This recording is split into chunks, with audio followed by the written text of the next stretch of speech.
They trained, they ran, they lifted.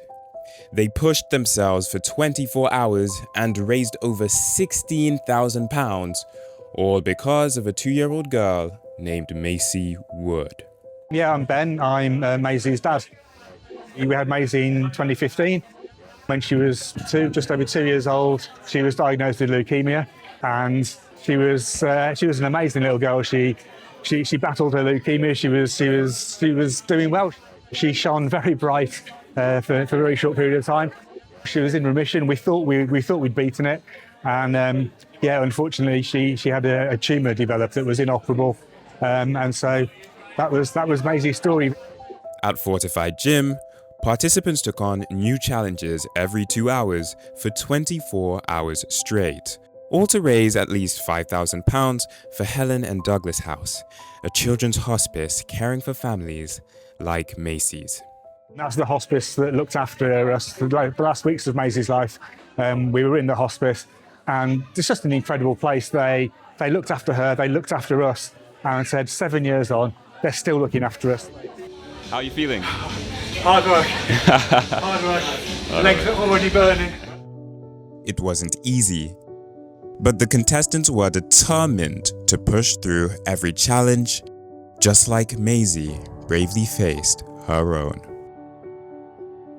My wife Julie, she's a member of the gym, and she recorded a video. Richard asked her to do a video about the gym, about how it supported her. And it was something that she said in that video, and it was a thing about eye drops that Maisie had to have as part of her treatment. One of her chemotherapy treatments was really intense, and every 2 hours, day and night, she had to have eye drops. And there was one time the nurses came in to give her the eye drops, and they said, "Well, we'll start with the gentle treatments, and then we'll do your eye drops." And this little voice just said in the night, "No, eye drops first." And Julie was telling that story and said, and I think that's what inspires me, that's what keeps me going, that's what pushes me on, is to be more Maisie. And that's what it was. And Richard saw that and just went, that's it. That's what the event is. He knew he wanted it to be based around the gym. He knew he wanted it to be a fitness challenge. And when he heard that, he said, that's it. It's Be More Maisie, and we're going to do it every 2 hours to represent that little challenge that she faced herself. We've been doing fundraising. Julie's done a lot of challenges in the last few years, and I think this event pushes us to over £45,000 raised in Maisie's name. And like I said, we wanted 5,000. We wanted to give something back to the hospice, to do something in an event with Maisie's name on it, and it looks like we're going to hit 15,000. Currently, the event has raised over £16,000. Contributing to £49,000 raised for charity in Maisie's name.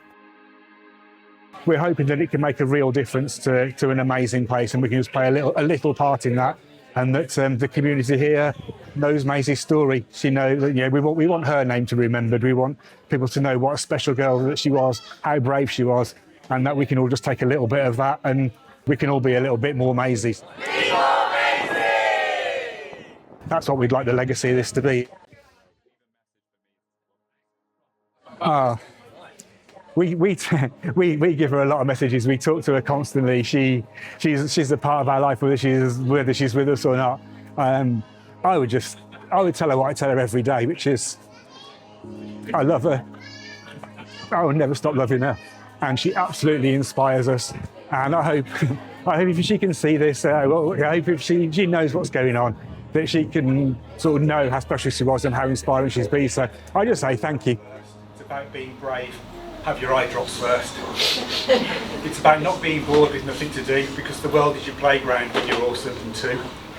Being more Maisie means being part. Doing things like this allow her memory to live on. Yeah, I can't imagine the things you've had to go through. Well done, Rick. The friends that we've made who didn't know her, the friends that we have that did, have been amazing for us. And I still see myself, I'm still Maisie's dad. We're still her parents. So I'm Ben, I do other things, I have a job, we have our lives, but I like to still think of myself as Maisie's dad. So that's me, Maisie's dad.